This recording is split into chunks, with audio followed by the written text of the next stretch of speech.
Saudara-saudaraku yang dikasihi oleh Tuhan.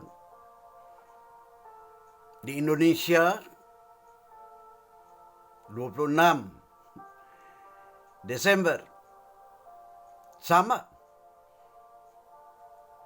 Di Amerika, 29 pagi. Tahun 2021. Baru saja umat Kristiani di seluruh dunia mencanangkan damai sejahtera di atas bumi bagi orang yang berkenan kepada Allah yang Maha Cinta. Tetap ternyata kita masih diancam oleh COVID, corona dosa. Ada yang namanya virus Omikron. Tetapi yang lebih menyakitkan lagi adalah virus dosa yang melanda hati umat manusia. Di luar nampak begitu suci, di dalamnya jorok sekali. Bahkan kemudian masalah karantina menjadi masalah yang sangat membuat orang susah, marah, bahkan akhirnya bergelombang, pecah-pecah, bagaikan badai yang akan melanda manusia yang salah arah. Saya ingin berbagi, saudaraku, di sini dengan Matius pasal 5 ayat 37. Tetap saya berkata dengan jelas, pada saat saya sendiri mencoba untuk mendisiplin diri, keluarga, anak-anak, dan pada akhirnya jemaat, saya pemimpin umat Kristiani. Tetapi Anda yang bukan pemimpin umat Kristiani, karena Anda punya perbedaan keyakinan, tetapi dalam hal ini menjadi satu. Kita harus kembali. Kalau yang pertama menunjukkan teladan moral yang baik, saat ini juga adalah kalau bicara itu ya dan tidak ketahuan. Walaupun mungkin kenyataannya kita hidup seperti yang diungkapkan oleh Yesaya pasal 1 ayat 23. Pemimpinmu, orang-orang yang terhormat dan gila hormat itu adalah pemberontak. Yang ajek gilenya sekongkol dengan pencuri. Pencuri dalam bentuk korupsi, pencuri dalam bentuk ngakali, pencuri dalam bentuk mencari-cari. Pemimpinmu adalah pemberontak yang senang menyogok. Dan kasus karantina pun tahun lalu juga sudah dibongkar. Ternyata banyak orang yang suka menyogok. Karena pejabat-pejabatnya tuh senang disogok.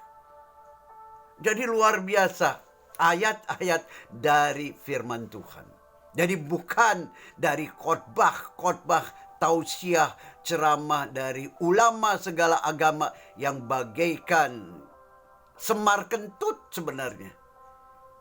Kalau semar kentut yang bau, tetapi itu menyadarkan orang-orang yang gila itu. Jadi saya yang pemimpin umat Kristiani itu belajar memang dari pemahaman agama-agama lain dan keyakinan lain. Termasuk semar kentut yang membuat Anda memang orang-orang munafik itu akan menjadi marah dikentuti sama semar. Ternyata kentut semar itu membuat kedok-kedok Anda dan Andi itu terbongkar. Anda yang berlagak seperti kesatria yang ternyata pengecut terbongkar. Anda dan Andi yang pura-pura menjadi orang alim, ulama segala agama, dikentutin sama Semar, terbongkar bahwa Anda seperti yang Ahok katakan sopan-sopan, itu ternyata bajingan yang gak benar. Memang Mas Rudi, saya juga sedang ngambek mau pulang ke Indonesia sebagai yang namanya pemimpin umat Nasrani yang kecil, yang dimana di Amerika pun saya tidak bergaji, hanya disebut saya mendapatkan apa yang disebut kehidupan dari persembahan, di mana saya memang bisa menjawab pada waktu seorang rektor dari Ukrida mengatakan, terus terang saja, banyak pendeta yang tidak lagi mempunyai motivasi yang benar. Apalagi yang mengejar yang namanya titel-titel sampai doktor kadal itu. Di Amerika gudangnya doktor kadal. Tapi katanya ulama segala agama juga dapat titel dari Amerika. Katanya seperti ada satu menteri kerohanian yang dapat titel doktor dari Amerika.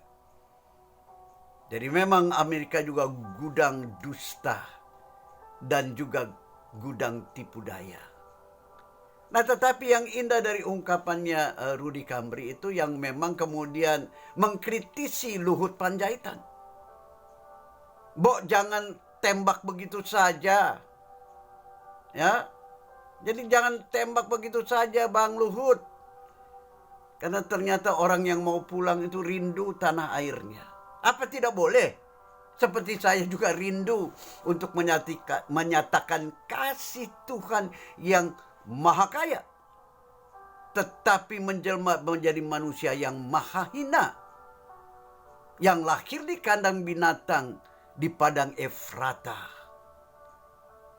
Dari situ mungkin yang nanti saya akan potong, Bapak Presiden, tolong saat ini juga cepat bertindak seperti Panglima Dudung, Jenderal Kasat itu. Karena tetap nantinya toh Presiden Jokowi yang kena getahnya. Bahkan memang itu dicari celah-celahnya seperti ini untuk menurunkan dan menghancurkan Jokowi. Presiden Indonesia yang disebut jarang ditemui karena saat ini banyak yang namanya presiden-presiden yang penuh dengan tipu daya. Maka dari situ, biarlah saya saat ini ingin memperdengarkan kepada Anda bahwa Pak Presiden, tolonglah yang namanya pemimpin rohani segala agama itu bisa dikatakan dikarantina di rumah, bisa dikatakan harus melalui karantina yang 10 hari, 14 hari, bisa digratiskan di Wisma Atlet. Saya mau itu pergi. Memang di sana saya bisa berbagi cinta dengan tentara, dengan rakyat jelata, dengan manusia yang penuh prasangka karena diracuni sentimen sara. Tapi di Wisma Atlet yang gratis itu, saya memang berinteraksi dengan saya katakan tulus. Pak Jokowi, tolong dong beli catatan. Ya, ada yang disebut juga kekecualian untuk rohaniwan segala agama. Boleh dikarantina gratis, atau saya juga bukan orang murahan yang nggak punya harga diri, Pak Jokowi.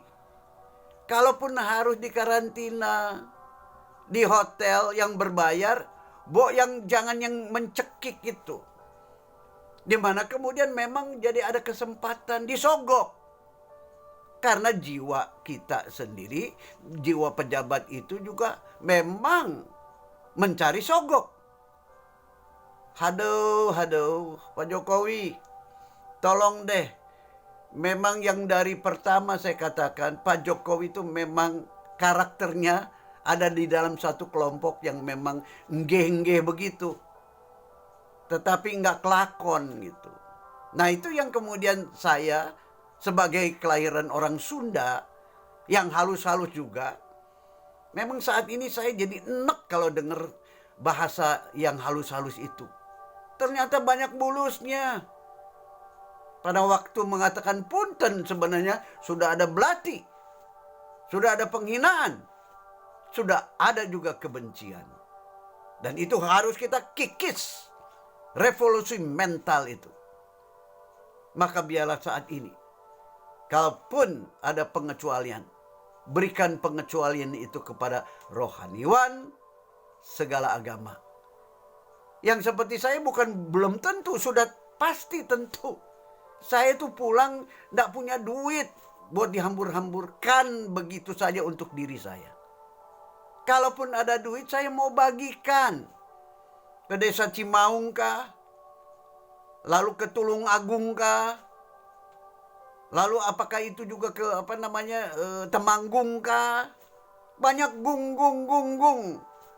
yang perlu cinta kasih ulama segala agama. Bukan dijadikan korban seperti Yehezkiel pasal 34 ayat 1 sampai 5. Ternyata saat ini memang benar, di zaman edan banyak ulama segala agama itu memangsa jemaatnya sendiri, buat menggendutkan dirinya, buat kemudian beraksi-aksi dalam tausiah kebangunan rohaninya itu untuk kemudian memamerkan Lamborghini dan Mercy-nya. Memalukan, memuakan. Saat ini bicara tentang karantina yang banyak sekali kontroversinya. Bang Luhut harus mendapat perintah, lalu aturan, perintah yang jelas daripada Presiden Jokowi. Harus tegas. Kata Panglima Jenderal Kasat Dudung, orang Bandung. Saya orang Cimahi, jadi kami tetangga. Mari kita sukseskan pemerintahan Jokowi yang terkenal jujur, anti korupsi. Mari kita doakan agar bawahannya itu menjadi orang-orang yang punya moral, bermartabat, terhormat. Mari kita juga sindir terang-terangan agar para wakil rakyat itu jangan menjadi orang yang suka mentipu daya. Mari kita doakan juga, ya, yang namanya jurnalis seperti Karni Eliaska, seperti saat ini dengan Refli Harun yang dipecat, yang dikeluarkan dari pemerintahan Jokowi, Rizal Ramli yang hanya pandai mencaci orang, menghina anak presiden. Padahal memang harus dilihat juga, apakah memang Rizal Ramli juga bebas dari korupsi? Siapa yang tahu? Mari saat ini kita mendengarkan apa yang diungkapkan oleh Rudy Kamri dengan segala kemarahan kekecewaannya. Kenapa? Karena koordinasi ini nggak jelas ini.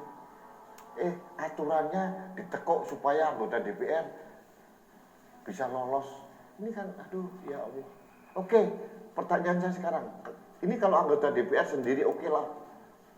Keluarganya gimana Pak? Apakah mereka juga mendapatkan keistimewaan seperti anggota DPR, seperti menteri?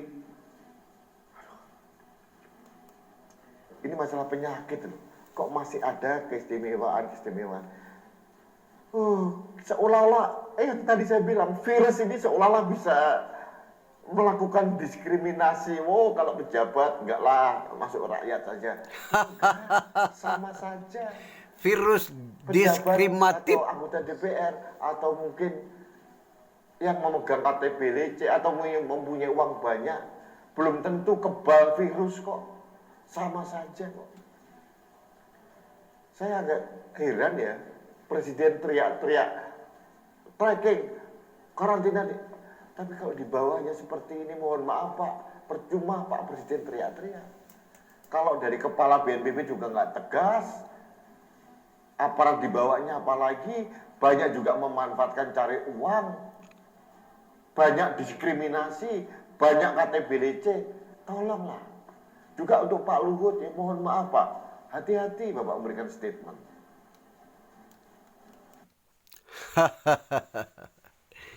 Saya membanggakan juga Bapak Luhut yang sekolahnya di Bandung waktu SMA. Karena Luhut dengan saya hanya beda 1 tahun umurnya. Jadi saya juga sudah tua, bisa disebut bangka. Tetapi apa yang diungkapkan oleh Rudy Kamri itu sesuai juga dengan Matius pasal 5 ayat 37. Ya katakan ya, tidak katakan tidak. Artinya di sini yang oleh Presiden Jokowi diungkapkan ada benarnya.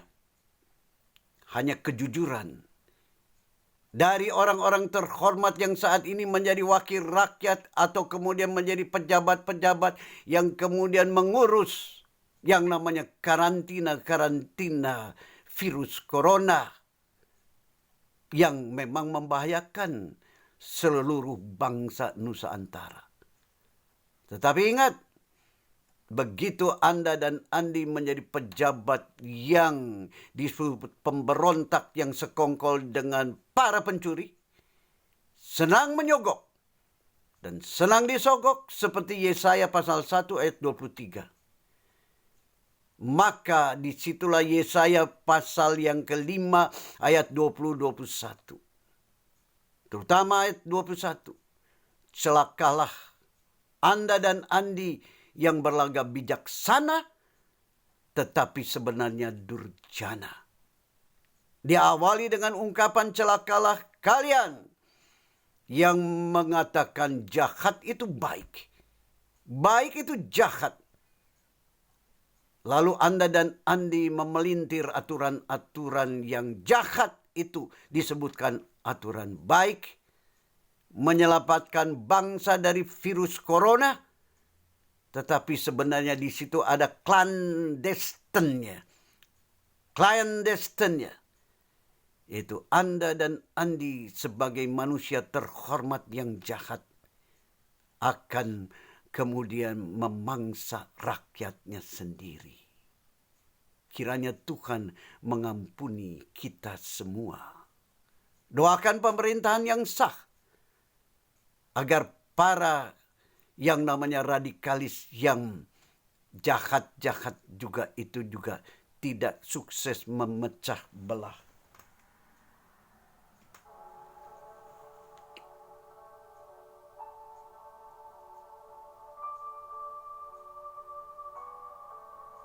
Selamat memasuki sisa Natal-Natal. Kemudian memasuki tahun baru yang nampaknya jelas tambah sukar. Manusia tambah egois. Senang beribadah.